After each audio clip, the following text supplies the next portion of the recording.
Welcome to Learning Django Web Development, brought to you by Pact Publishing. I'm Matthew Newsom, and I'll be guiding you through this course. I've been developing Python and Django applications professionally since 2009. I've created small apps used by just a few people, as well as huge apps for sites that serve millions. In this course, we'll get to learn Django by building a simple social media web application. This application will introduce you to many of the concepts you'll use when building real-world projects with Django. We're creating an application called Blather, which is a Twitter-like tool for sharing useless trivia, nonsensical facts, and ridiculous laws. This is a great project for learning Django because it will introduce us to how we store and manage data in the database, authenticate users, and help us learn some of the awesome time-saving tools Django makes available to us.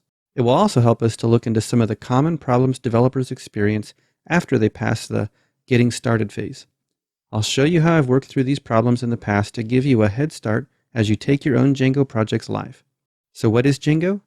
Django is a Python web development toolkit that gives you everything you need to quickly create advanced database websites. Sometimes, when I want to describe it quickly to semi-technical users, I'll say it's like Microsoft Access, but for websites.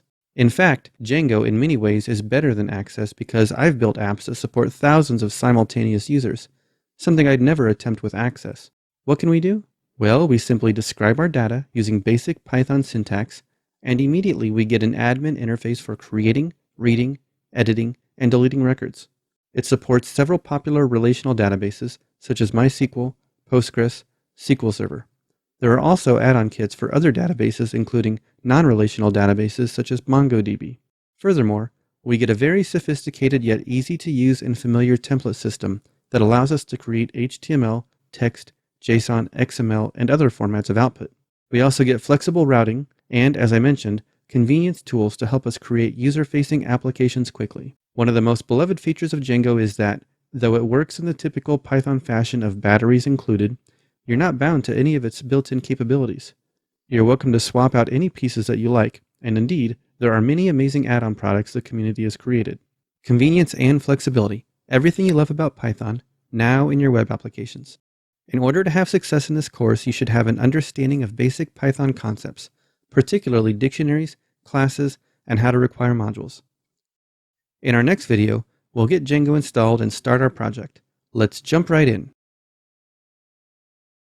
So that is a conceptual overview of what Django is, but I think it will make more sense if we actually start using it.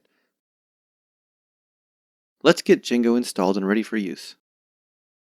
Django is a free open-source software package created by a community of professionals and volunteers. All development happens in the open, and everyone is able to contribute to make it better. You can visit the Django website at www.djangoproject.com. In order to use Django, you'll need Python on your computer. If you have macOS or Linux, you probably already have Python installed. If you have Windows, you probably don't, unless you've purposely done so.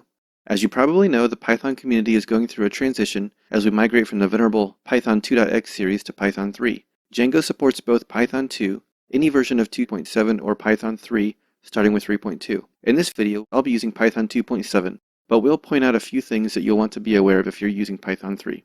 There are two ways to install Django. You can install it system-wide, or you can install it using a virtual environment. In any case, you'll need pip, the Python package manager. If you want to install it system-wide, then run pip install Django. Depending on how your computer is set up, you may get a permission error. In that case, you'll have to install it using administrative privileges with the sudo command. I'm not going to do that, however. I'm going to use a virtual environment. This is a great idea because it lets you have a different version of Django and other important modules installed without conflicting. We'll be using Django 1.8 in this course, but imagine this scenario. You create a project using Django 1.8. Then later, when 1.9 comes out, you create a new project using that version. Does that mean you have to upgrade your older project to 1.9? Well, since I'm using a virtual environment, no. I can activate my 1.8 environment while working on the older project, and my 1.9 environment for the new project. So I'll use the virtualenv command to create a new environment. I simply type virtualenv Django 1.8. I'm calling my environment Django 1.8, but you can call it anything you like. Some people like to have an environment for each project, so maybe you'll call it blather-env. Once I've created the environment, I activate it with Django 1.8 /bin /activate. Or, if you're not using bash, then source Django 1.8 /bin /activate. Note that in the first case it is a dot space. If you're on Windows, you type Django 1.8 /scripts /activate.bat to enable the environment. In any case, you'll see your prompt changes to indicate which virtual env you're using. If you want to deactivate your environment, simply type the command deactivate. But for the moment, we do need to have our virtual env enabled. Now that we've got our virtual env activated, we simply type pip install Django <1.9 and press enter. You should not use sudo to do this. If you get permission problems, then you may want to ensure you've activated your virtual env properly, and you'll want to ensure you didn't use sudo to create your virtual env. By using <1.9, we're specifying the latest version of Django <1.9. Okay, it looks like Django is installed, so let's move on. In the next video, we'll create our application and begin to use it. Now that we have Django installed, we'll use it to create our new application. When we start a new Django project, we'll use the Django-admin command. This tool will create our project skeleton for us. Let's run the command now, but with no options, and we'll see that it gives us a lot of choices. You'll usually want to run this with a subcommand. In our case, we want to start a new project, so we use the subcommand start project, and then the name of our project. We'll call our project blather, which is a word that means talking a lot without making much sense, and fits perfectly with the kinds of content people will share on our social network. When we run that command, not a lot happens, but let's look at our new project. You'll see that we have a folder called blather for our project.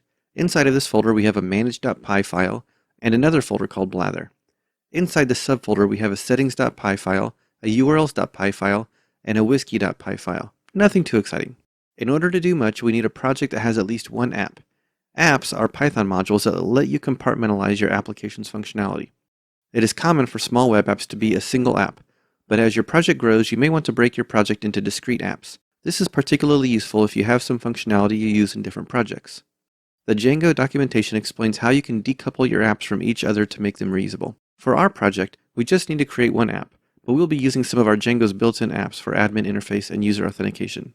To create an app, you'll use the manage.py command that is part of our new project. If you run python manage.py, you'll see that it again expects a subcommand, and there are a lot of commands available. We'll use the most common subcommands during this course, but for now we want to create an app called blat. A blat is to blather, as a tweet is to Twitter. Run python manage.py start app blat and press enter. Now when we look at our project, we see a new folder called blat, and inside of it we have admin.py, models.py, test.py, and views.py. We also have a folder for migrations. This is where we'll spend most of our effort during this course. Let's try running our project and see what we have. We do this by using the command python manage.py run server. When we do this, we'll be informed that we have unapplied migrations. Ignore that for now. Below that, we see a message that the development server is running on localhost port 8000. Let's check it out on our browser. Copy that URL from your terminal and put it into the address bar of your browser. Voila! We have a website.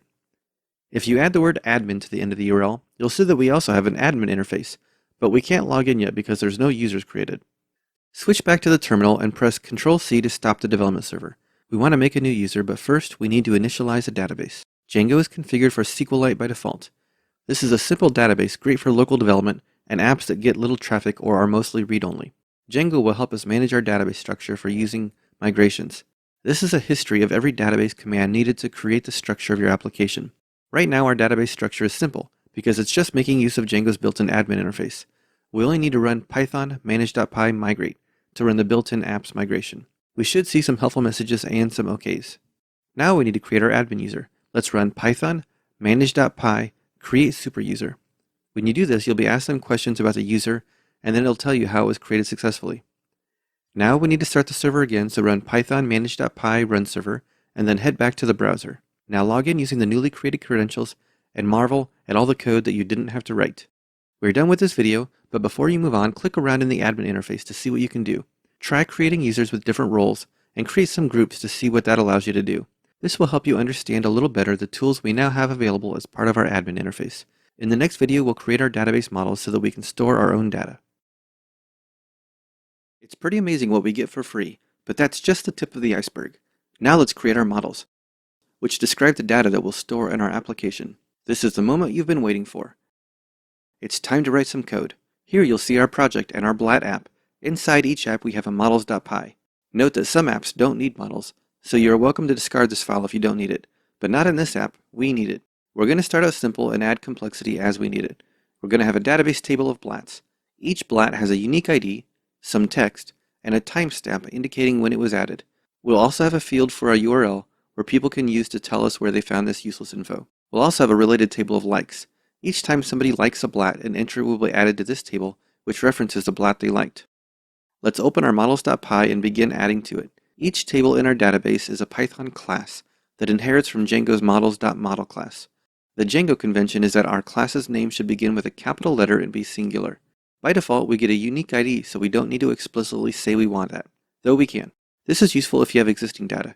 You can tell Django what the name of the field to use for the unique ID is. We'll add a field called text that is of type text field. If we pop over to the documentation, we see that we have a lot of field choices. If we were going to be like Twitter and limit the size of the text field, we could use a char field, which has a required argument specifying how large the data is. However, the best blather on the internet can be quite long, so let's stick with a text field. Let's add a timestamp field. We'll call it created_on, and it will default to the time the record was created. We do that by passing in the named argument auto_now_add equals true. If we want the timestamp to update when it's edited, we can also say auto_now equals true, but we don't need that. Lastly, we'll add a URL field called via to use as a reference. This field is optional, so we'll pass in the blank equals true statement. Note that on some databases, it is also necessary to specify null equals true. This will store a null value in the database if that is required. Now we need to add a second class called like. This file will have a foreign key field pointing at blat. There are different kinds of relationships. Foreign key is simple and common. Check the docs for more info on foreign keys, many-to-many fields, and one-to-one fields. Before we move on, let's go back to our blat model.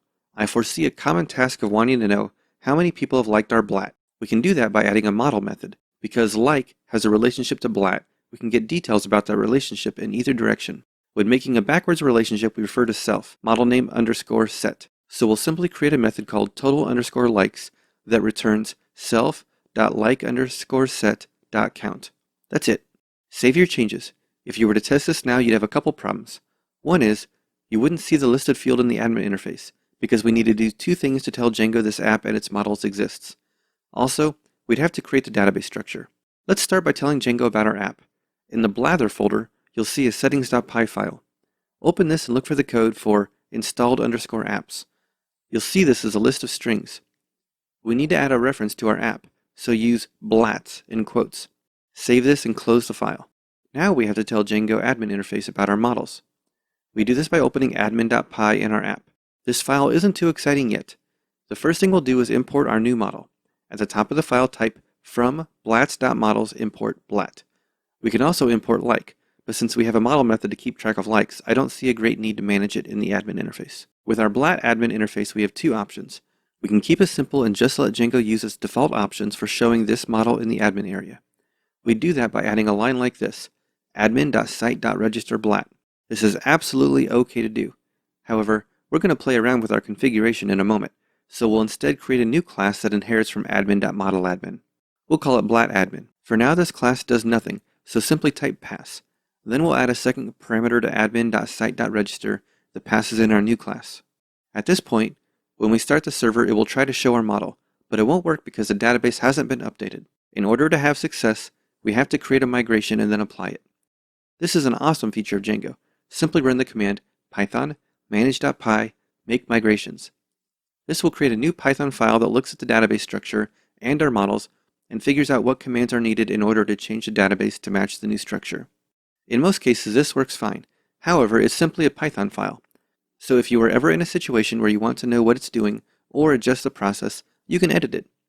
Check the docs to learn more about migrations as your needs grow advanced. We started with no database structure. Now we need some structure. So this is about as safe as migrations get. We can apply our new migration by running python manage.py migrate. We should see a happy OK message. We're set. In the next video, we'll look at the admin interface more. But before you move on, you may want to look at our newly created migration. It's in the migrations folder of our app. Now that we've created our models, migrated our data, enabled the admin interface, let's add some new data. If we run the server and then visit the admin interface again, we'll see a new section for blats. Clicking that, we see an empty list and a button to add a blat. Let's do it. Add a blat with some senseless info and let's see what happens. Notice we have two fields, text and via. You may be surprised there's no created on field. Well, since this is auto-updated by the database, there's no need to show it. Notice that the text field label is bold, while the via label isn't. This lets us know which fields are required. Notice also that we have 3 buttons. Save, which means save and return to the list of blats. Save and continue editing, which leaves us on this page to continue making changes. Also, save and add another. This is a great time saver if you're entering many fields. It brings you right back to the blank form to add another one. Now we'll save, but notice we just have this boring blat object. Certainly we can get better than that. Let's go back to our models. Python is calling the __ string method on our model to get a representation of how to show it in the admin area. We don't have one, so it's using the Django provided method. By the way, notice here that we'll bump into a difference between Python 2.7 and Python 3. In 2.7, you'll make a Unicode method, which is called by the string method. In 3, you just make a string method. We'll keep it simple and create our method that returns self.text. But remember, we didn't put a limit on the size of the text field, so let's actually trim it to 50 characters using ~:50 bracket. If we save, we'll notice in most cases Django's run server command restarts itself. Since we're not changing the database structure, we don't have to create a migration. Just head back to the browser and refresh. Beautiful, it works! Now we have the ability to add blats. They look nice now, but let's think ahead a little. When there are lots of blats here, it may be tricky to keep track of them. Let's go ahead and adjust how this is shown. We do this in our blat admin class. In our admin.py file, we see the new blat admin class. We'll get rid of pass and add a property called list_display, which is a list of strings. We'll use text, created on, and total likes here. We'll also add a property called listFilter, which is a list with one option for created on. We'll also add a property called searchfields, with a list containing one item, text. Now save and ensure the server restarts. This is great. Now we have 3 columns on our data, and we can click on them to sort. Except we can't click total likes because it's a computed field. We also have a sidebar here where we can look at records by date. At the top we have a search field. Go ahead and add some more blats to the database. They'll come in handy as we move on to our next section for showing our data. We've come a long way. We've installed Django, used the built-in data admin interface, added our models, activated them in the admin area, and added some data. Now it's time to learn about views in the next section.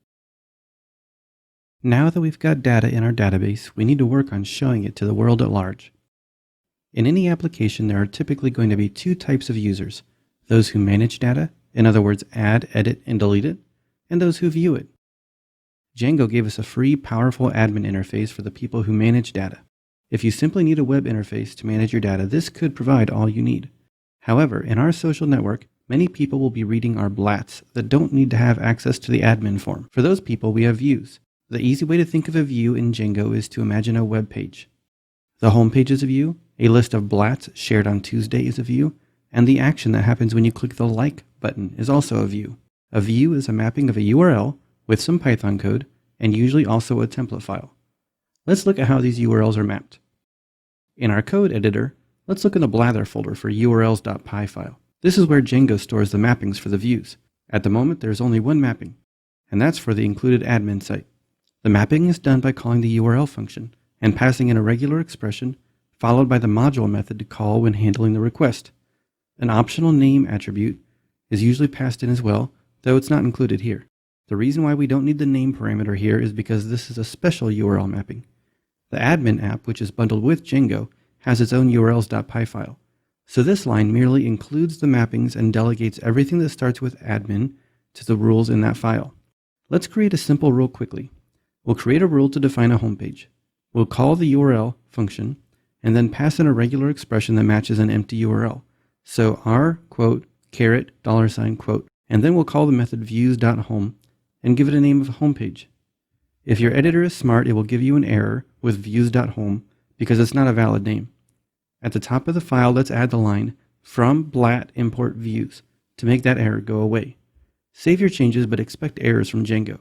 We need to open up the views.py file from the blat app folder and add a view called home. Django includes many helpers. The most common one used for views is render. We'll import that from django.shortcuts. Then we'll define a function called home that accepts one parameter, an HTTP request object. In this method, we simply need to call render with 3 parameters. The first is the request, the second is the template name as a string, and the third is a dictionary containing the context for our template. This is where we stash variables that our template will use. We'll define one called message and set its value to hello world. Feel free to embellish that as you see fit. Ensure that your run server restarts and is running. Then visit localhost:8000. you should see a great error like this declaring that the template does not exist. This error page is one of my favorite things about Django. It's one of the most helpful error pages I've seen. By the way, this is enabled for development mode. In production mode, you'll want this page to be disabled, which you do by setting debug equal to false in blather settings.py. We're going to end this video now, but before you resume the next video, read through this page and get a feel for the kinds of helpful information it tells you. If you want, introduce an error in your view and see how it changes. We've got a simple view. In the next video, let's create a template so that we can get rid of this error message. We have a view, but it's showing us an error because we're asking it to render a template that does not exist. Let's fix that. If we look at this error message, we can see a few things that are interesting. First, in the traceback, we can see the line causing the error is line 5 in views.py. We already knew that, but sometimes you'll see this screen and you don't know why.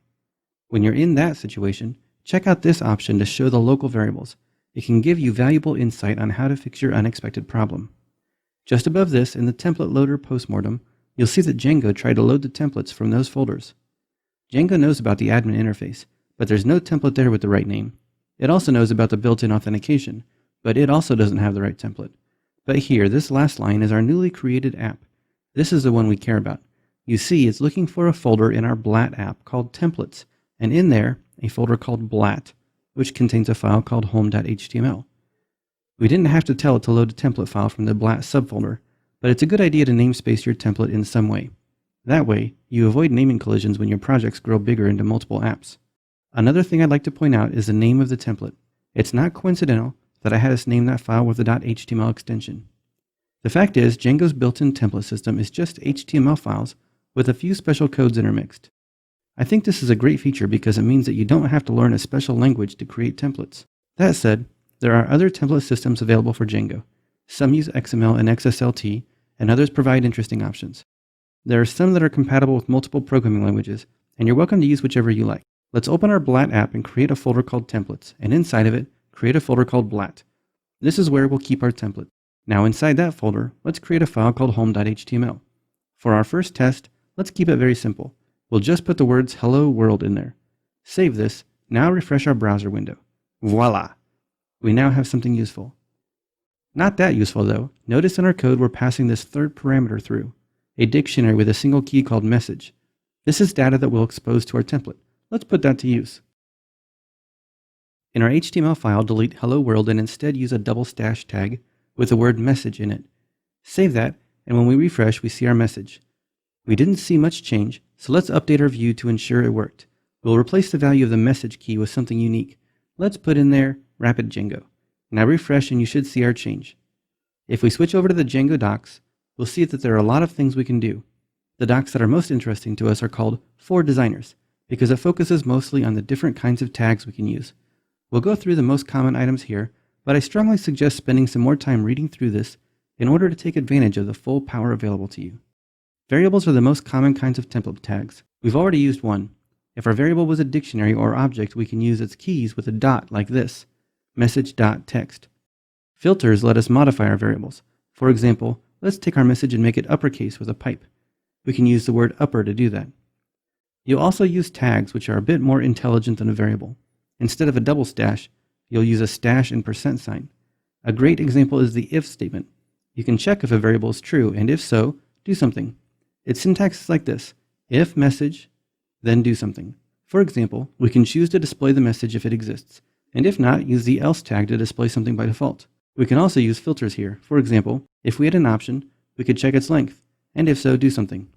If we head back to the docs, you'll see here a list of all the built-in tags and filters. This is a very handy reference. A lot of Django apps are built just like we're doing here. We create HTML templates, we load them using views, and we pass data into the templates using this context variable. We can do database queries, fetch information from files, or the internet. The choices are endless. However, there are a few patterns that are extremely common. So common, in fact, that Django has built-in views to do what you need without writing any Python code. These are called generic views and are the topic of the next video. There's a lot of power and flexibility in the views we've seen in the past. Most of the apps I've created over the years are built on the foundation of what we've just learned. However, generic views are an amazing time saver feature that can speed up the most common tasks. Let's take a look at them. We have this data in our database. What we want is a way to show this data on the home page. sorted by newest first. Each blat will have a timestamp shown that is actually a link to the page that people can share with their friends or bookmark. This is called a master detail view. The master view shows a list of blats, and you can click to see the details of one individual blat. In our app, the master view actually shows the full details, making the detail of the limited use. But in many apps, the detail view shows a lot more information and allows editing and other operations. Let's start by creating a homepage view that lists all of our blats. We do that with an index view. If we go back to our urls.py, we can replace our reference to views.home with views.indexview.asView. Now we go back to our view and remove our home view completely. We're going to replace it with something simpler. We'll need to import the generic view module, and then we also need to import our blat model. Now we're going to create a new class called indexView that inherits from generic.listView. In this class, we'll start out with two properties: a template name, which will be the same as in our home view from before, and a context object name, which we'll set to blat_list. Now we need a method called getQuerySet that does a database query. We need to get blat.objects, which will get a list of our blats, and we want to sort them using order by, and we'll sort them on the field called createdOn. Notice the minus symbol. That means newest first. Then, because if our app gets popular, we don't need to show every blat ever created, we'll limit it to just the first 20. We'll need to adjust our template, but let's start out small. We'll use an if statement to check if blat_list exists, and if so, show something positive, and if not, show something negative. Now when we refresh our browser, we should see it worked. If it didn't work, make sure you have some blats in your database. You can add them using the admin form. Now let's get fancy. Inside the first part of the if, instead of it worked, let's use a for loop. We'll assign each iteration to a variable called blat. Then, we'll just do a simple display of the blat. Because we created a string method, it will show the first 50 characters of the blat. Save and refresh the browser. That looks good. It's rough, but we're just getting started, right? Notice that the lines are chopped off at the 50th character. We don't have to rely on the string method. We can access the database properties of each database record separately. Let's do that and display it a little more orderly using the HTML definition list. Before the for loop, open a new DL, and then, after the end, close off the DL. Then inside the for loop, we'll add a DT for the definition term, in this case the blat text. Then we'll add a DD where we'll show the date and check if the VIA field is present. If the VIA field is present, we'll make it a link. When we view this in our browser, things are coming along nicely. We haven't added any styles and we don't even have valid HTML, but we've got enough to see the fruits of our labor. Notice that some of my blats have a VIA link and some don't. I deliberately left that off of some so that we could be sure the logic was working. Also note that the blats are showing up newest first. I'm not crazy about the date format, so let's use another built-in feature of Django to make that better. It's the helper module called Humanize. You can make your own filters and custom tags, though I'll let you read the docs on how to do that. But there is one add-on that's actually bundled with Django called Humanize. If we want to use it, we have to go to our installed apps key in settings.py and add it there. The module name is django.contrib.humanize. Then, at the top of our template where we want to use this, we have to include that helper using the load humanize template tag. Now we have several filters available to us. The one we want is natural time. When we add it to our date, it gets converted to something like 25 minutes ago. Let's check it out in our browser. And yes, there it is. We also want to make the time a link.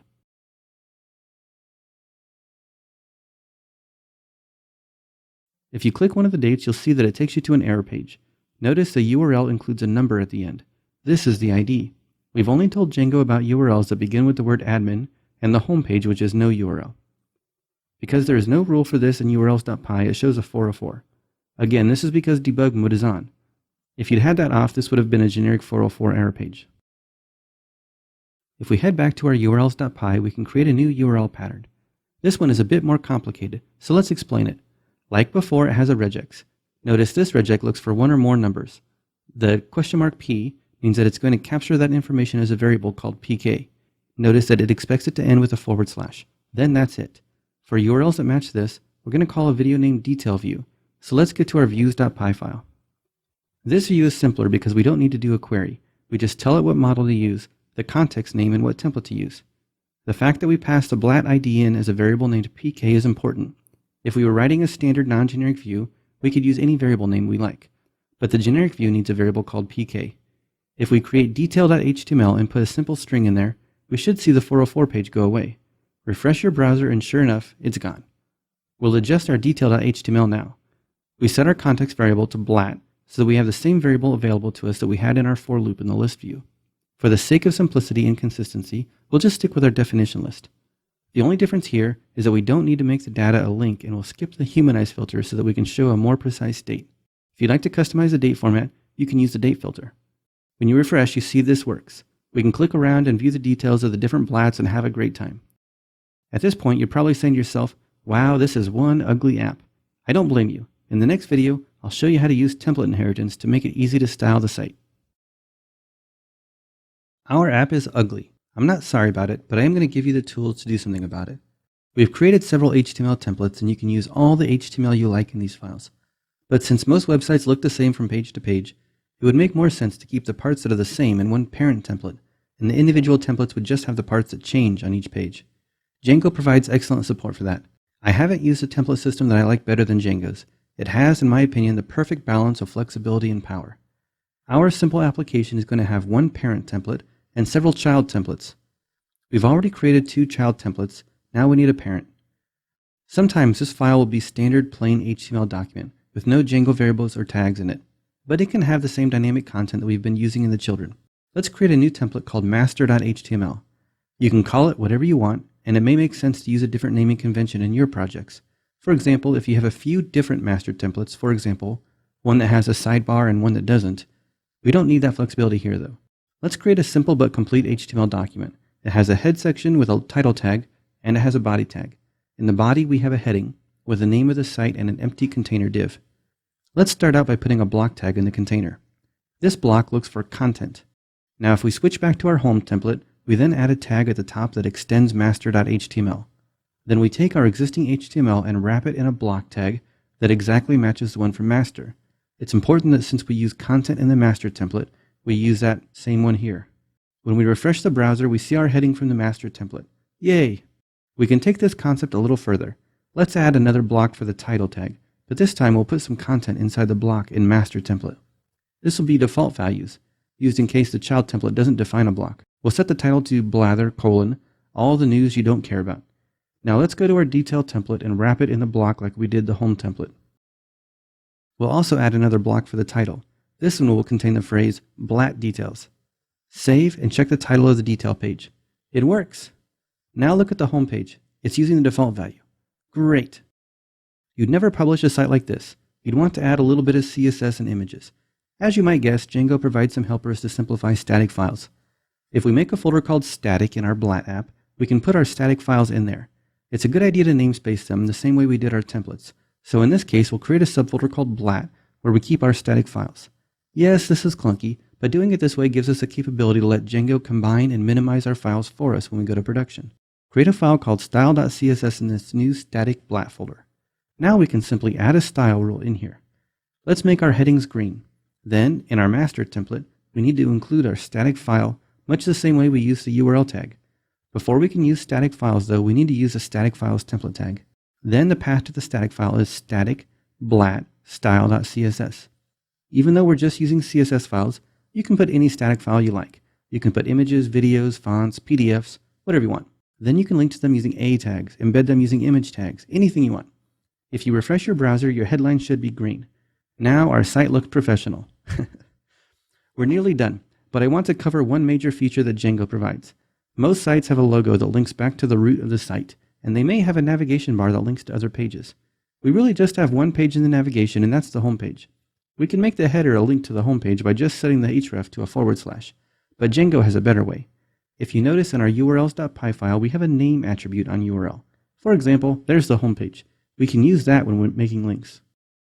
If we put our h1 in an a tag, then for the href we can use the Django URL tag. The URL takes an attribute that is a string matching this name. In the case of our homepage, we'd set the string to homepage.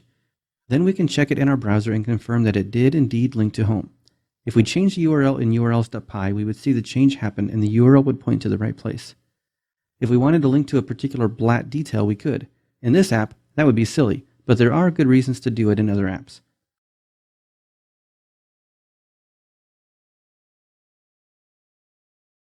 However, the blat URL is dynamic and takes a parameter. That's no problem. If we change homepage to detail, then we can put the blat ID of the blat we want to link to as a parameter like this. This is great because if you change your URLs down the road, you don't have to go edit all your templates. Note that if you get an error about a remainder, make sure you're using the tag syntax rather than the variable syntax. You need the %. If you use this feature consistently through your apps, you'll reap big maintenance benefits over time.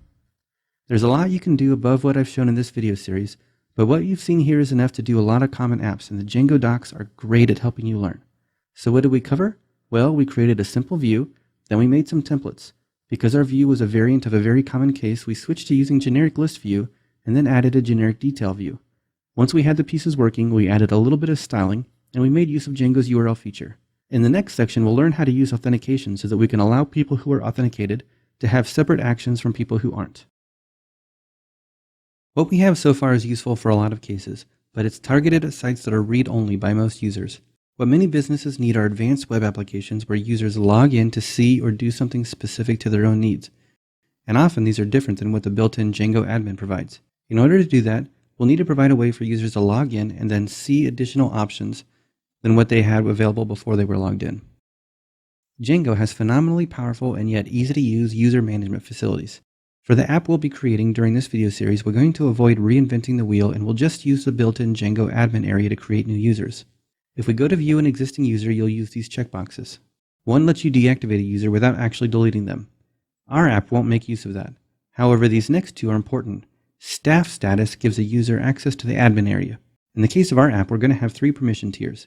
There are anonymous users, those who view the site read-only, contributors, users who can add or edit their own blats, and administrators, users who can access the admin area and add new users. They can manage any content in the system, not just their own.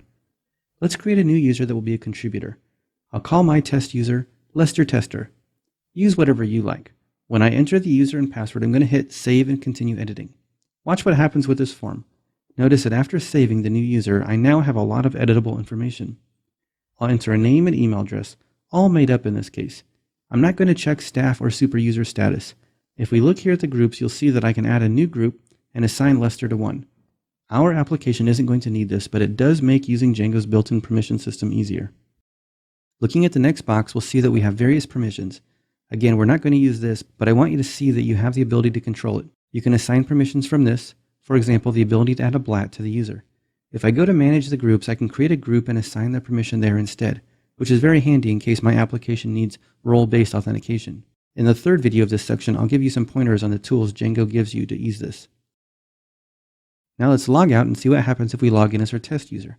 Even though I enter the correct username and password, it says I can't log in. This is because I don't have staff status. We can't use the built-in admin interface to authenticate these users. However, Django does provide some helper functions to make creating our authentication system pretty easy. I know you're surprised, right? Hopefully you're seeing a trend here of Django providing a rich and mature set of components that make building complex and rich applications as close to effortless as I can imagine. What we're going to use is similar to the generic views from the last section. In our urls.py, we need to import this module from django.contrib.auth. Because the name views is ambiguous, let's import it as auth_views. Then we need a route like this. We just have to use the built-in view auth_views.login, and we'll give it a name of login. While we're here, let's go ahead and make one for logout. Note that our URLs are at /login and /logout. Django defaults to something longer, so we need to edit settings.py and set 2 values, login URL and logout URL, to match these 2 paths. Now we'll go over to our master.html template so that we can add links to the login and logout. The beautiful thing is that we automatically have access to the user variables in our templates using the user variable. However, we can't just check to see if the variable exists to see if the user is logged in. The reason is that variable exists no matter what. It's either a real user indicating the user is logged in, or it's an anonymous user object, meaning that the user is unknown. What we need to do is check the users.is_authenticated property to see if the user is authenticated. If so, we'll just prove that we know the user, and then we'll also add a link to logout. I'm going to add a URL parameter here called next and point it to the home page. This is where we want Django to send the user after they succeed in logging in. Now we'll also add the login link if the user isn't logged in. Again, I'll add the next parameter. Save our files, and then let's check the browser. If we reload, we'll see the user is not logged in and has a link to do so. If we click that link, we get an error saying that there is no template found. It's expecting a template called registration/login.html. This is configurable, but that name works for me. Back in our code editor, let's create a folder in our templates directory called registration, and inside a template called login.html. This template will look like most of our templates.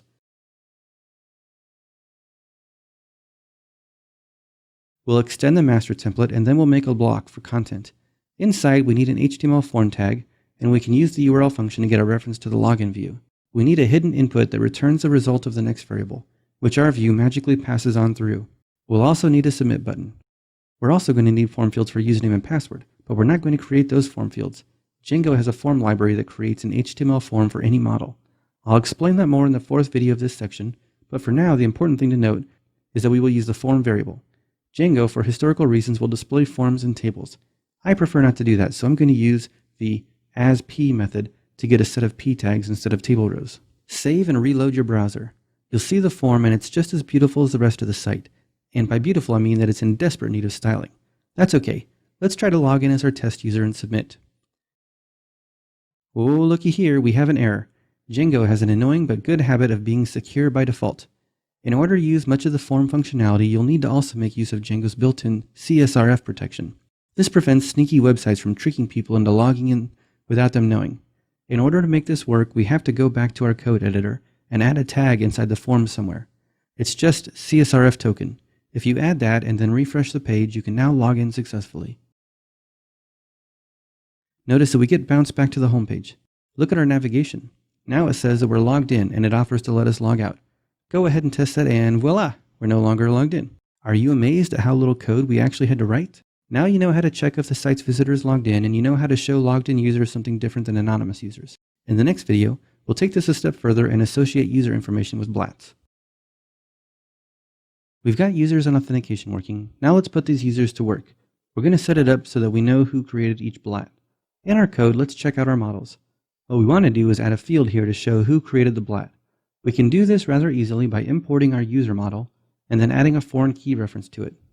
Now, when we're in the terminal, we'll need to make a migration since we changed the DB structure. When we do this, Django will warn us that we're creating a non-nullable field and that we need to specify a default value for the records that are already there. What that means in this case is that we need to provide the ID for an existing user to assign all the blats to. If we had instead added a new date field, we'd need to set a date. If it were adding a numeric field, we'd need a number. In this case, I know that my user ID is 1. Unless you have deleted a user in your admin area, then your user ID is also 1. So I'll choose the first option to provide a one-off value, then at the Python prompt I'll just enter 1 and press enter. Now I'll run my migration and everything is happy. Now if we go to the admin area and view our blats, you'll see that there is a user drop-down list. For all the blats, my user is the owner. Back in our home view, we can add another field. I'll use an @ sign to signify a user and then enter blat.createdby. Piece of cake. When we refresh our browser, we see the updated info. What would be nice is if users could see a list of their own blats. This view would be pretty much exactly like the current index view, except that the query would only show the blats for the current user.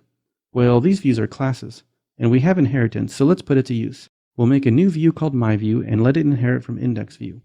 We need to modify the getQuerySet method so that it uses the exact same query but with a minor change. So we'll copy that method over. Then, here before the order by, we'll add a filter. We'll limit it to created by equals self.request.user.id. In urls.py, we need to add a route for my $$ that uses our new view. Then in the master template, we'll add a link if the user is logged in. Make sure you saved, then let's check our browser. If we're logged in, we see the new link, and when we click it, we see our own blats.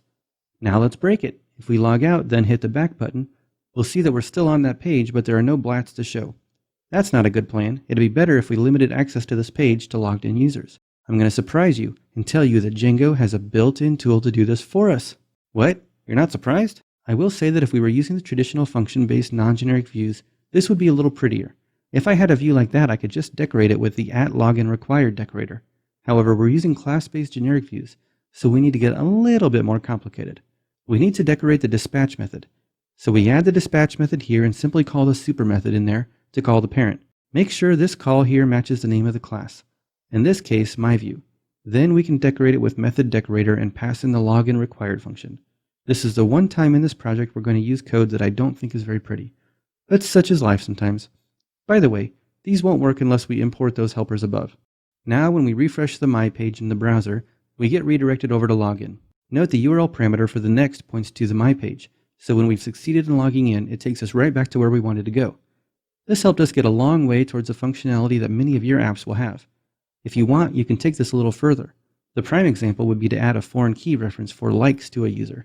That way you can see which users liked a certain blat. That would help you prevent the same person from liking a blat multiple times. That would also allow you to show a list of blats on the user's My page that they liked in addition to the ones they created themselves. In the next video, I'll show you more about a user's profile and how to customize it.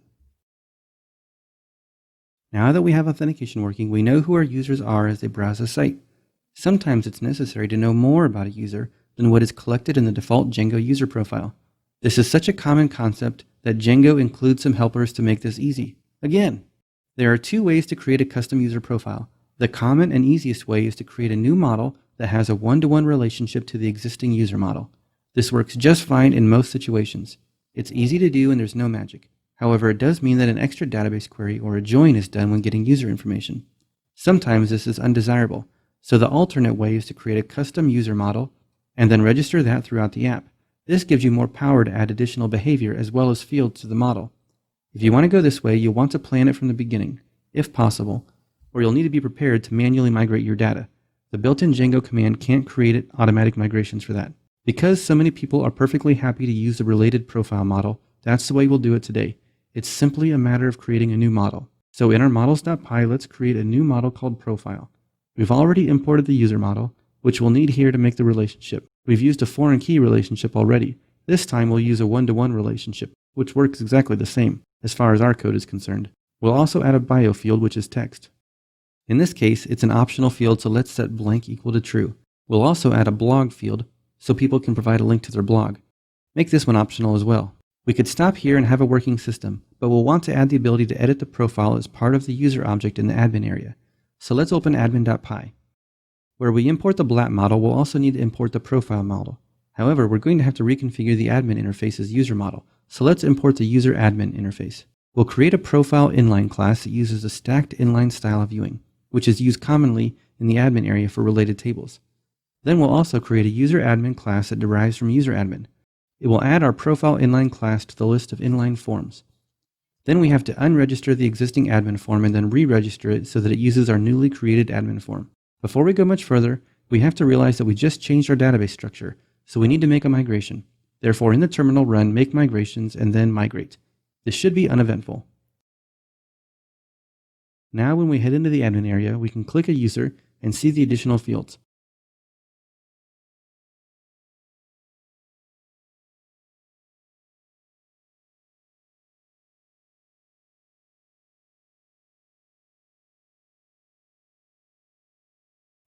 Now when we visit the app, we see nothing has changed. If we edit the master file though, we can add a variable for user.profile.bio and see the bio. Then we can check for a blog URL and if so, make a link to the blog. Do note though, that when we create a user, we don't automatically get a profile entry. So it's possible there are no profiles. A great way to avoid problems with this is to use an advanced Django filter called signals.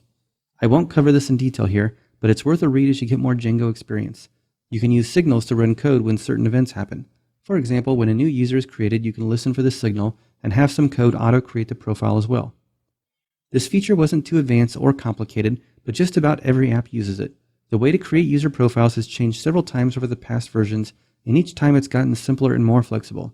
In the next video, we'll add the final missing piece to our app, the ability to add blats without going into the admin area. Now that we have user authentication and profiles working, let's bring all the pieces together to finish up the functionality for our app. The main feature we need is the ability to post new blats if you're logged in. We'll see that Django offers some easy and powerful tools to help us with this. Django provides some more generic views that will help us. The create view will give us the ability to display a form for adding new records. We'll start by going to views.py and adding a new class called newBlatView, which derives from the create view class. We need to add three properties: a model, which is a blat, the fields we want as part of the form, in this case text and via, and where to send people after success, in this case the list page. If we head over to our urls.py file, we add a new URL for create and use our new blat view. We'll name this URL newBlat. Before this will work, we need to create a form. If we copy our login form over to blat/blat_form.html,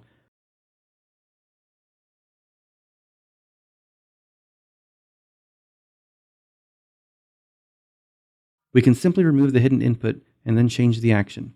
In this case, the action can actually be empty quotes. That's all we need. If you visit Create in your browser, you'll see our form. If you try to create something, you'll get an error about the required field for created by being blank though. Back in views.py, we'll need to add a method called formValid, which accepts a parameter called form. Here we set form.instance.createdBy to self.request.user. Then we call super. If we do this, it will set the createdBy property correctly. Now when we go to our add record, we'll have success. New blats can be created.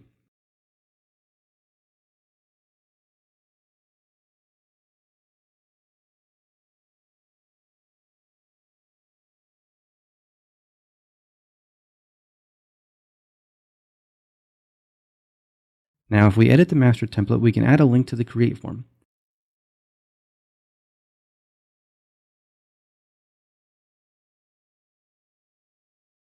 A quick test shows that it works well.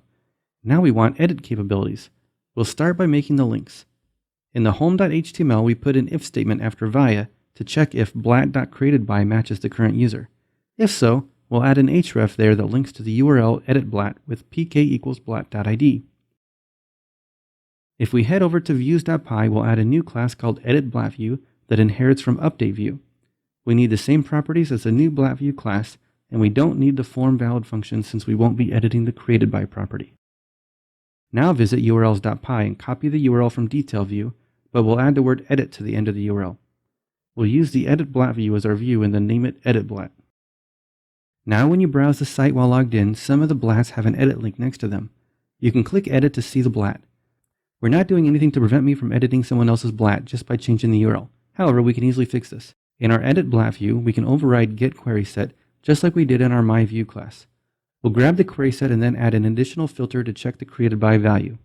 If I try to edit someone else's view, the query will return 0 results, which will cause a 404 error. If we do a quick test, we can see that this is the case.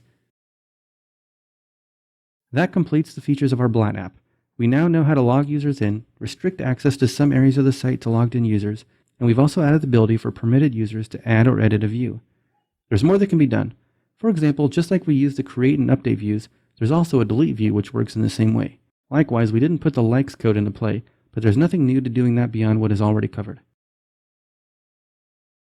The next section will investigate performance. This is an area where the Django documentation doesn't have any tutorials to help you, and I've seen many app developers run into difficulties. As you develop more complex web applications, you're going to need detailed information about what's going on under the scenes. Django has an amazing tool to help us see the internals. It is an add-on module called the Django Debug Toolbar. Make sure you've activated your virtual environment if you're using one, then install the module Django Debug Toolbar. Once it's installed, activating it is simple. Open our settings.py and go to installed apps. Just add a line for debug_toolbar and save. Do note that static files have to be enabled, which is the default value. Now when you launch the website, you'll see some amazing information about the application over here in the sidebar. You can click on each of these items to get a little more information. Go ahead and click around in your application and look at the data you have available. In the next video, we'll discuss one of the most common performance problems you'll encounter with Django. Maybe you can guess what it is. The debug toolbar points it out. I'll see you in the next video to explain the problem. You've seen the Django Debug Toolbar now, and I hope you find it as amazing as I do. This thing has saved my skin a few times when I've hit problems. Did anyone spot the issue that the toolbar uncovered in our app? Let's look at the SQL tab. Look at the number of SQL queries being done on this simple page. 24, and that's just to show 20 records on the page. That seems like a lot of database queries to me. We're probably not going to see much of a performance impact as long as we're the only ones using the app. But as you get several people hitting the website at once, it will definitely make a difference. Let's see what we have. There is one big query, which we can tell from the bar chart and the time in milliseconds. That query is related to sessions. Not much can be done for that except maybe to create database indexes. I would also suggest creating a job that runs regularly, daily or even monthly, to purge out expired sessions. That can have a huge impact on site performance over time. There's also a query for authentication and for profile information. Then we see the query for blats, which is expected. This brings us up to 4 queries, and you'd expect that to be enough, Yet there are 20 more queries here. Think about it a second. 20 more queries to show 20 records. If we look here, we see that the rest of the queries are the same, except some have U1 and some say U2. What's going on here is that instead of doing a join, Django is looking up the created by information for each blat as it's being shown. Because there are 20 records, it's doing this lookup 20 times. Yikes! Django has a great feature where it lazily loads this data as you need it. In many cases, this is helpful because it means that it may not have to do an expensive query or join if the data never gets used. But in this case, we do use this data each time, and so it's hurting us. The solution is to make use of the select related property on our query. Here in the documentation, we see how to use it. This essentially turns your query into a join. In the next video, I'll show you how you can use this feature in our view. Now we know how to find performance problems relating to the database and understand what causes them. So let's fix the problem we're having. Our goal is to drop the number of queries from n+1, in this case 21, down to just 1. There are 3 queries that we can't really do anything about, so in the end we should be down to 4 queries. If you see in our index view, we have a getQuerySet method. We simply need to add selectRelated to it, and we should see a big improvement. Note that selectRelated takes a parameter, the field that we want to do the join on. In this case, we're using createdBy. If you get this wrong, Django's error page will actually give you a list of possible options. Now when we view our page, we see that the number of queries did drop to 4. That's a big difference, and in my experience, when you're in a production environment with many people hitting the app, this would be a much bigger difference. I want to briefly point out 2 other options you have available to you for performance. When we looked at the SQL queries, the slowest query was related to sessions. There is a contributed module that lets you use Redis as a cache backend. It's called Django Redis Cache, which is pretty easy to remember. Using this will reduce the burden on your database so that it can focus on the data. Another thing to look into is caching. Django is one of the simplest and most effective caching helpers I've seen. The documentation for it is great, so I'll suggest you read that. Some of the cool things it can do is cache individual database queries and cache whole pages, and it's quite easy to configure how long a page is cached. That wraps up this section. We've discussed installing the Django Debug Toolbar, pointed out a very common performance problem, and how to fix it. In the next section, we'll learn how to deploy our app in a production environment. We now have an application that we'd like to share with the world. That means you need to deploy it. If you're looking for the easiest and quickest way to get your app out there, PaaS service providers such as Heroku and OpenShift are quick and easy. So easy, in fact, that I'm not going to explain it. Many people, for various reasons, want to run their Python application on servers they control, whether that be cloud providers such as Amazon and DigitalOcean, or bare metal servers that they rent on their own. It's not hard to deploy to these environments, but there are a few more steps than with the past solution. Several years ago, the Python web development community standardized on the WSGI protocol, which many people pronounce similar to the word whiskey.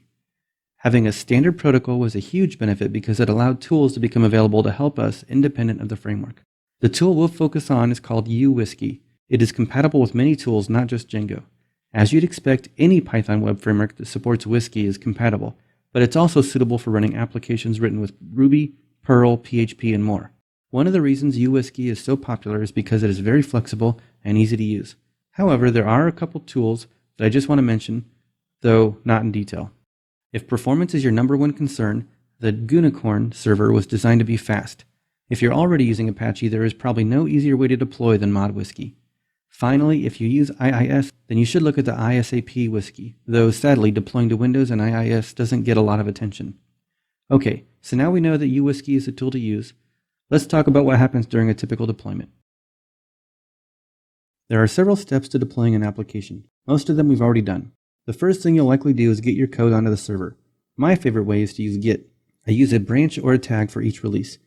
Developers work on master, and then when you're ready to deploy a set of changes, you tag it or pull the change set into a branch. Then on the server, you fetch that branch or tag and update the project. You can also use FTP, SFTP, or any other method you like to get your code onto the server. Each time you make change to the models, you're probably going to have a migration. Remember that migrations are stored in the application. Because it's common for several changes to be deployed at once, it's also common for there to be several migrations. Therefore, your deployment will require you to run the migrate command. After the first deployment, you'll have real data, so it's a good idea to back up the database beforehand, just in case.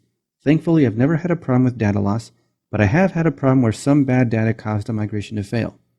This put the database and application into an inconsistent state, which caused errors on the website. Correcting the issue took only a few minutes, but it's always a tense few minutes when that happens. It's great to be able to just revert your changes and add a new step to your migration to deal with the problem. The number one thing you need to deal with regarding deployment is the settings.py file. Two common things you'll want to change are the debug values and your database connections.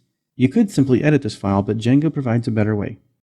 If you look in wsgi.py, you'll see that there is a line which sets an environment variable. By default, it uses blather.settings, which is the same file we're using in development mode. A good idea is to simply duplicate our settings file and name it something else, such as production settings, and then blather.productionSettings as a settings module. Then you can use a different file. If you're clever, you don't have to duplicate it. You can simply import the values from settings.py and override them in the production settings file. But I'll leave that to you to figure out. Your finished project will probably have some CSS files, images, fonts, and JavaScript files. In development mode, the Python server will serve those files for us. However, in production, you won't be using our handy Python development server. Instead, you need to tell your web server to serve those files directly. That can be done in Apache with an alias directive, for example. Django provides a handy command to collect all the static files into one place. That way you can use a single alias for your files. The Django command we'll use to do this is called collectStatic. However, before we can use it, we'll need to tell it where to put the static files. You can call it whatever you want, but I'll go into settings.py and add the line static root and put the full path to a folder in the project I call static files. Note that I put this file in the settings.py, not production settings.py. That's because I like to do this on my local computer before check-in. You may prefer to do it on the actual deployment server, in which case you can put it in production settings. Both work fine. Now I run manage.py collectStatic and I see a bunch of files go by. For me, that sets off a warning bell because I only expected one CSS file. Oh look, I forgot to disable the Django Debug Toolbar.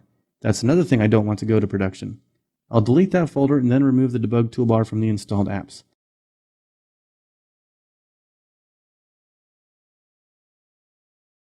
Now when I run, I see there is more than one file, but it's just the admin site files.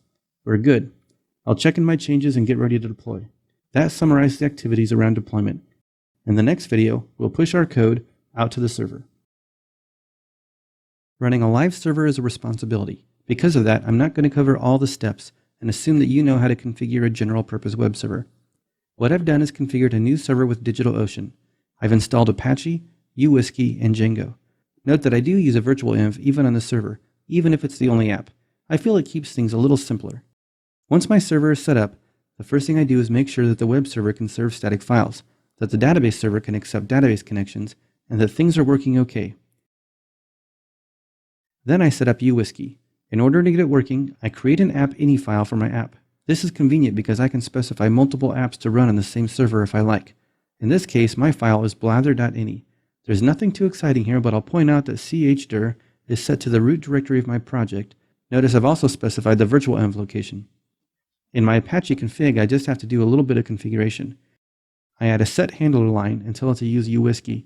Then I point it to the socket specified from the ini file. This is technically all I need, but I do have some static files.